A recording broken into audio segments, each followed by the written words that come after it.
On avait dit lors du premier TP que la cellule était la plus petite unité vivante capable de se reproduire de façon autonome. La reproduction cellulaire est fondamentale pour le développement et le fonctionnement de toute forme de vie. Une cellule est capable de se reproduire à l'identique par division cellulaire. Cette phase particulière de sa vie est précédée d'une duplication des éléments importants de la cellule, entre autres le matériel génétique et donc l'ADN.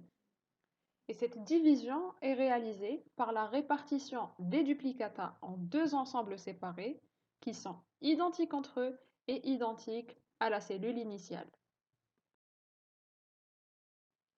Si on tapait sur Google Images division cellulaire, on tomberait sur ces observations au microscope photonique.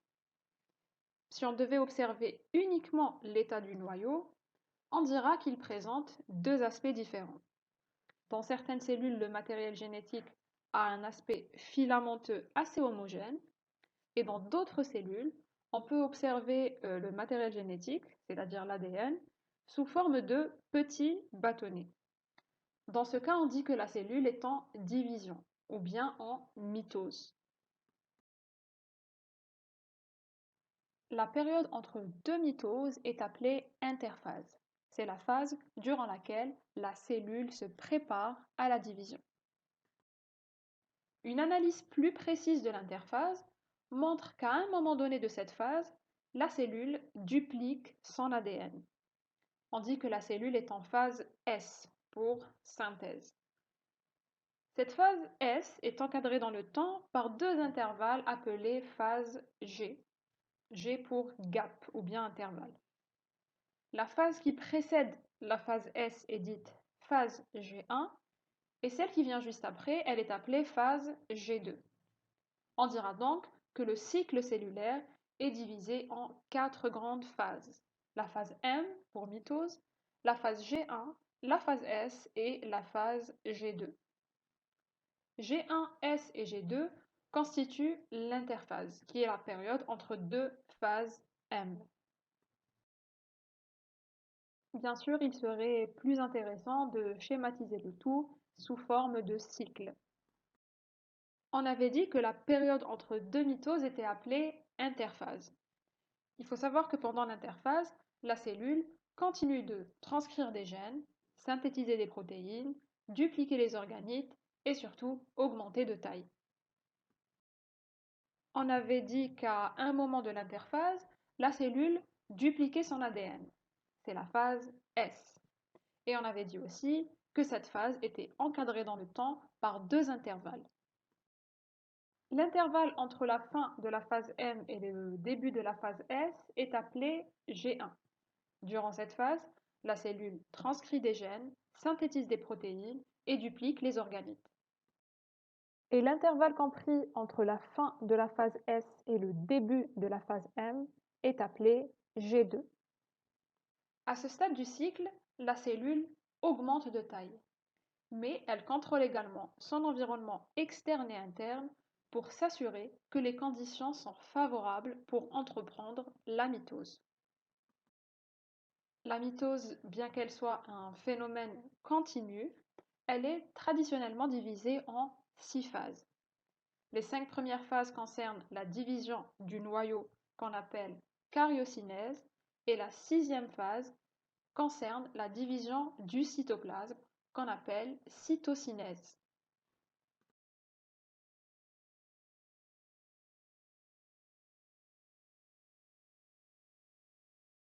Les 5 premières phases sont la prophase, la prométaphase, la métaphase, l'anaphase et la télophase.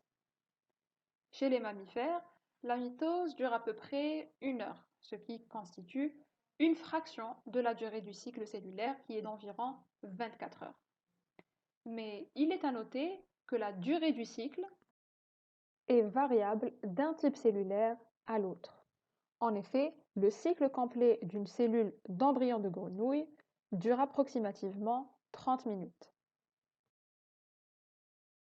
Chez la levure, le cycle peut durer entre 1h30 et 3 heures. Cette même durée est de 12 heures chez une cellule épithéliale intestinale, ou bien de 20 heures chez un fibroblaste en culture. Quant à la cellule hépatique, son cycle dure une année. On dira donc que la durée du cycle cellulaire varie significativement d'un type cellulaire à l'autre.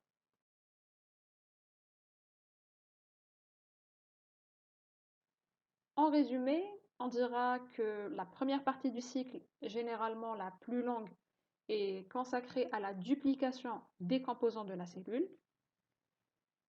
La plupart des composants cellulaires, c'est-à-dire les organites cytoplasmiques, les protéines de structure, etc., sont répliqués en permanence tout au long du cycle cellulaire, doublant progressivement la taille de la cellule jusqu'à la fin du cycle.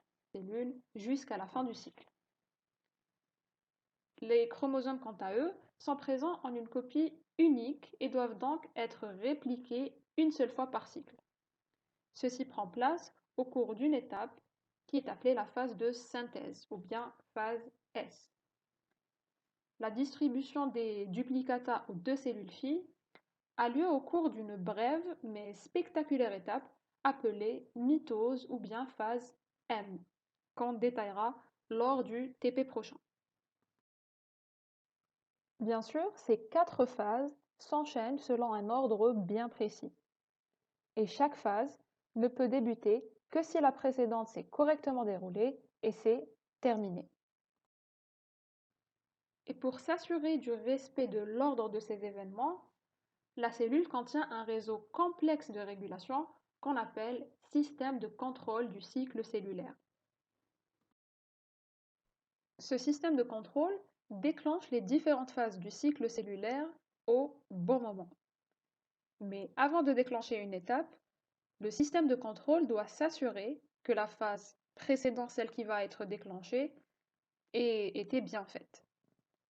Pour ce faire, la cellule possède des mécanismes qui lui permettent de suivre la progression des événements du cycle et de transmettre les informations au système de contrôle.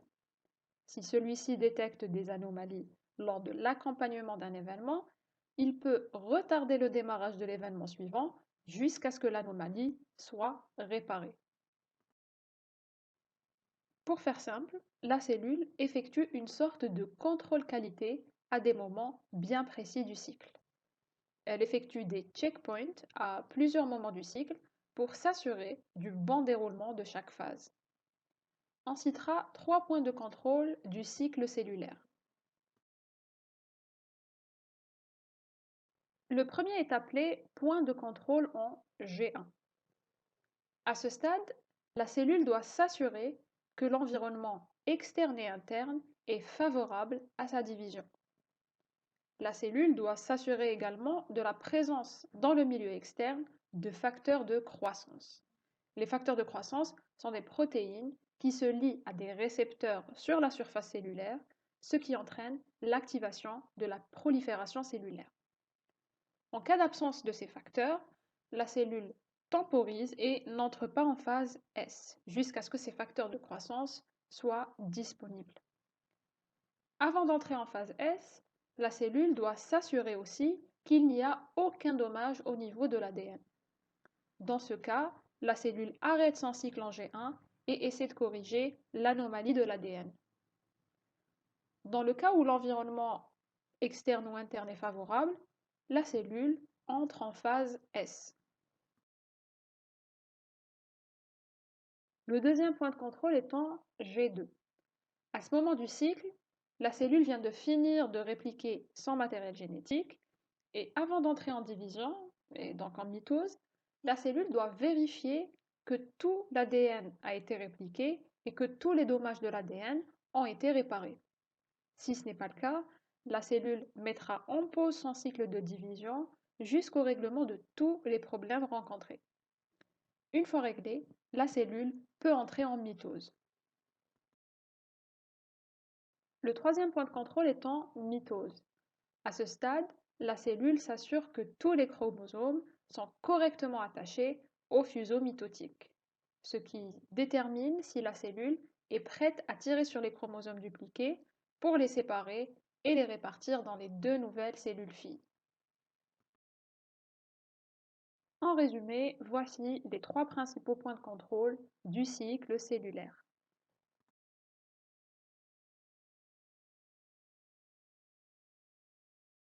Dans le cycle de division de la cellule, deux types de machinerie cellulaire sont impliqués. Le premier type fabrique les nouveaux constituants de la cellule en croissance, et le deuxième dirige ses composants vers leur place et les répartit correctement quand la cellule se divise en deux. Et c'est le système de contrôle du cycle cellulaire qui déclenche ou bien arrête ces machineries au bon moment et coordonne ainsi les différentes étapes du cycle. Pour déclencher une phase bien précise du cycle, le système de contrôle dépend de protéines kinases. Tout d'abord, c'est quoi une kinase? Les kinases sont une grande famille d'enzymes. Elles n'interviennent pas uniquement que dans le cycle cellulaire, elles peuvent avoir plusieurs autres rôles. Et c'est des enzymes qui sont capables de phosphoryler d'autres protéines, c'est-à-dire qu'elles sont capables d'ajouter des groupements phosphates sur des protéines. Cet ajout d'un groupement phosphate se fait grâce à la dégradation d'une molécule d'ATP. Et c'est le groupement phosphate obtenu après cette dégradation qui sera greffé à une autre protéine grâce aux kinases. Bien sûr, l'ajout du groupement phosphate ne se fait pas n'importe où. Il peut être ajouté par exemple sur la chaîne latérale de l'acide aminé sérine de la protéine cible. Après dégradation de l'ATP, la kinase va ajouter le groupement phosphate à la protéine. On dit alors que la protéine a été phosphorylée. Pour avoir le phénomène inverse, c'est-à-dire pour enlever un groupement phosphate à une protéine, c'est une autre enzyme qui intervient, qu'on appelle phosphatase. Là, on dira que la protéine a été déphosphorylée par la phosphatase. Et là, vous vous dites, oui, mais pourquoi? Pourquoi phosphoryler une protéine? La réponse est toute simple. La phosphorylation est un moyen qui permet de contrôler et réguler l'activité d'une protéine. Par exemple, certaines protéines, lorsqu'elles ne sont pas phosphorylées, elles sont inactives. Et une fois phosphorylées par une kinase, elles deviennent actives. Donc, pour revenir à l'état inactif, la protéine est tout simplement déphosphorylée par une phosphatase. Mais la phosphorylation ne permet pas uniquement d'activer une protéine. Dans certains cas, la phosphorylation permet au contraire d'inactiver une protéine. Et son activation se fera grâce à l'action d'une phosphatase. J'avais dit que le système de contrôle dépendait de protéines kinases. Les kinases impliquées dans le cycle cellulaire sont appelées CDK, pour kinase dépendante des cyclines. Que veut dire kinase dépendante d'une cycline? Ça veut tout simplement dire que la kinase n'est pas active sauf si elle est associée à une autre protéine qu'on appelle cycline. Le tout forme le complexe cycline-CDK. Et c'est justement ces complexes qui, lors du cycle cellulaire, déclenchent une action durant une phase bien précise.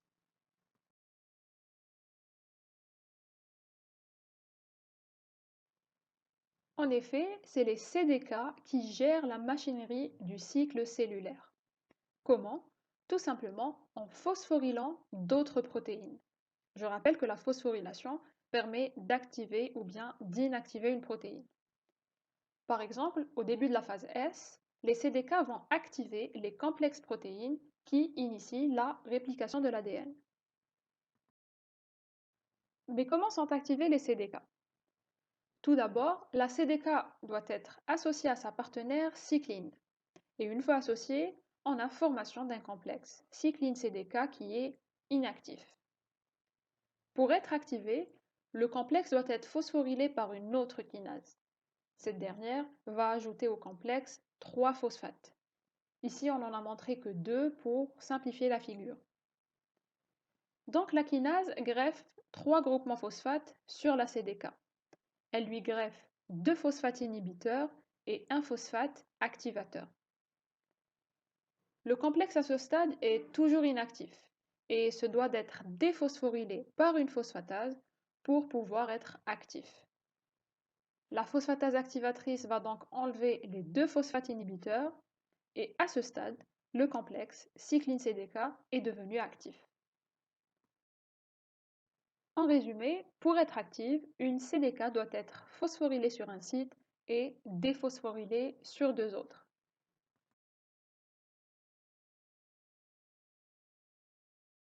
On avait dit que c'était les complexes cycline-CDK qui déclenchaient les différentes phases du cycle cellulaire. Il existe donc différents complexes de cycline-CDK. On peut citer la CDK-M qui déclenche la phase M, les CDK-S et G1S qui déclenchent la phase S, ou encore la CDKG1 qui aide la cellule à progresser de la phase G1 vers la phase S. Pour ces différents complexes, vers la phase S. Pour ces différents complexes, on trouve différentes cyclines et différentes CDK. La cycline de la CDK-M par exemple est appelée cycline M et celle de la CDK-S est appelée cycline S. Et dans chaque complexe, on trouve des CDK différentes. Par exemple, dans le complexe CDK-S, la CDK impliquée est la CDK2. Celle impliquée dans le complexe CDK-M est la CDK1, etc. De plus, il est à noter que la formation de l'ensemble de ces complexes dépend de molécules de signalisation extracellulaires qui stimulent la division de la cellule. Chaque complexe agit à un moment bien précis du cycle et a un rôle bien précis également. On va d'ailleurs voir comment sont activés les complexes CDKM et CDKS. Lors de la mitose, la cellule déclenche la condensation de son matériel génétique en chromosomes. Elle les prépare ensuite à leur séparation et pour ce faire, elle induit l'assemblage du fuseau mitotique. La CDKM va en fait déclencher tout ça. Comment se fait son activation? La cycline M se lie à la CDK mitotique. Le complexe inactif est ensuite phosphorylé par une kinase activatrice qui va greffer un groupement phosphate activateur. La kinase activatrice en question est la CAK pour kinase activatrice de CDK. Puis une autre kinase inhibitrice appelée Wi1 va greffer 2 phosphates inhibiteurs au complexe CDK-M. À ce stade, vous l'auriez compris, le complexe est toujours inactif. Pour l'activer, une phosphatase activatrice, la CDC25, va déphosphoryler le complexe en enlevant les 2 phosphates inhibiteurs. C'est donc ainsi que la CDKM est activée. La CDKS, comme son nom l'indique, déclenche la phase S. De ce fait, elle initie la réplication de l'ADN et permet aussi d'éviter que l'ADN ne se réplique 2 fois. Comment procède-t-elle? Ici, on est en phase G1 et à ce stade, la cellule se prépare à répliquer son ADN.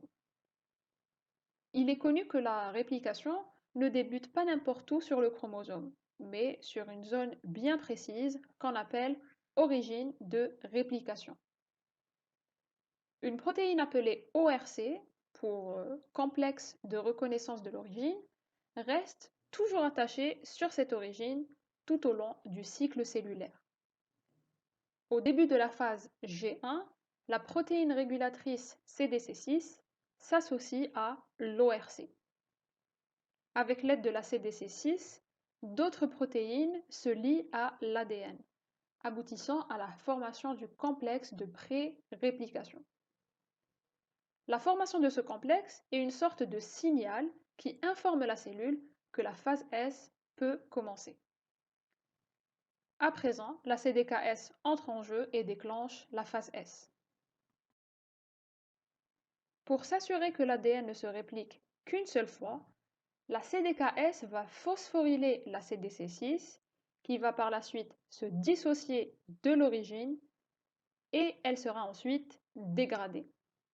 Les protéines impliquées dans la réplication se dissocient également du complexe, aboutissant ainsi à la dissolution complète du complexe de pré-réplication. Et c'est comme ça que la cellule réplique qu'une seule fois son ADN. On a par la suite assemblage de la fourche de réplication qui traduit l'achèvement de la réplication de l'ADN.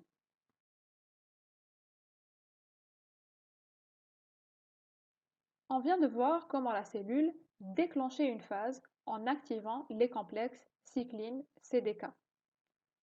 On a cité l'exemple de la CDK-M. Admettons que la phase M soit finie. Comment fait la cellule pour mettre fin à l'action du complexe?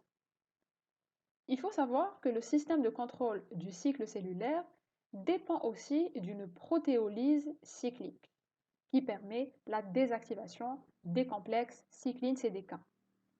La protéolyse est la fragmentation d'une protéine. Pour désactiver les complexes cycline-CDK, la cellule procède à la dégradation de la cycline. Cette dégradation est due au marquage des cyclines avec une chaîne d'ubiquitine.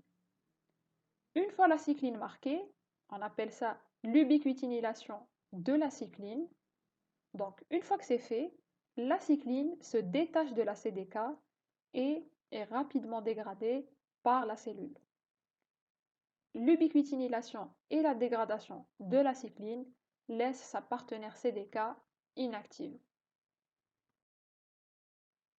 À présent, on va faire une sorte d'étude de cas pour voir comment la cellule réagit en cas de problème. Admettons qu'au point de contrôle en G1, une anomalie au niveau de l'ADN est détectée. Dans ce cas, que fait la cellule? Je rappelle qu'à ce point de contrôle, la cellule s'apprête à entrer en phase S. Et si l'ADN est endommagé, elle ne doit surtout pas le répliquer. Donc, la phase S ne doit surtout pas démarrer. Quels sont les complexes qui déclenchent la phase S? On en avait cité deux, à savoir la CDKS et la CDK-G1S. Donc, pour empêcher la phase S de démarrer, la cellule doit inhiber l'activité de ces deux complexes. Comment se fait l'inhibition de leur activité? Elle se fait grâce à une protéine appelée P21 dont la transcription est stimulée par une autre protéine appelée P53. Cette protéine P53, lorsque l'ADN est normal, elle est présente dans le noyau sous sa forme inactive.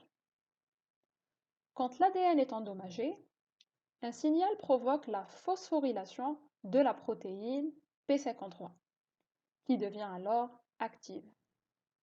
Bien sûr, la phosphorylation se fait par des kinases. Il faut savoir que la P53 est ce qu'on appelle un facteur de transcription, c'est-à-dire qu'elle stimule la transcription d'une autre protéine. Ici, c'est le cas de la protéine P21. Donc, la P53, une fois activée, se fixe sur le gène de la P21 et stimule ainsi sa transcription en ARN messager qui sera ensuite traduit en protéine.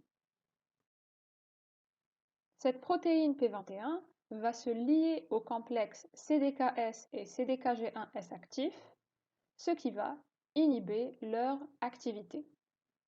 De ce fait, le cycle cellulaire s'arrête en G1.